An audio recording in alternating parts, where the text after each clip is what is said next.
Mga master, marami rin po tayong mga natatanggap na mga tanong kung matutuloy ba yun pong PEI or ito pong Productivity Enhancement Incentive na tinatanggap po natin tuwing December 15. 5,000 din po yun.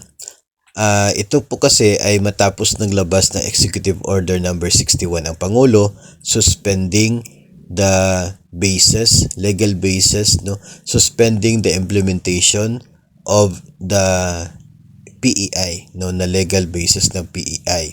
Ito pong AO25 at EO80. So dahil po sa suspension, marami po yung nagtatanong kung yung PEI ba ay matutuloy ngayong Desyembre kahit may suspension. Ang sagot po dyan ay oo.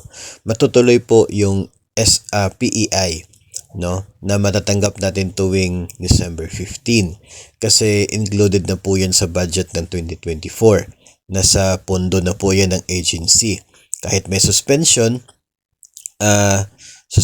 po ng Pangulo, hindi po apektado yung release ng PEI. So ngayong taon, tuloy po mayroon tayong PEI na makukuha.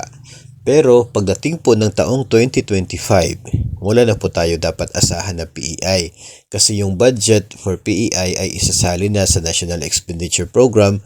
So hindi na po, no, kasi yung suspension na in-issue under EO61, effective na siya doon sa implementation ng PEI. So wala na pong budget for PEI sa 2025. Depende na po kung ano yung magiging bago na performance management system ng gobyerno at kung ano po yung magiging benefit na nandoon po na nakapaloob. So yun na po yung hintayin natin, no? At kung ano po yung magiging bagong issuance ng gobyerno, yun na rin po ang aasahan natin in the future years. Pero so far sa ngayon, si PEI, magiging huling PEI na po itong 2024.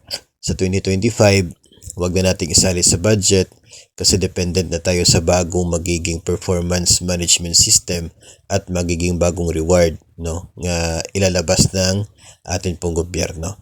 So tuloy ang PEI 2024, the same is true with the PBB 2023. Kasi yung suspension ay 2024 po, so hindi na niya covered yung 2023.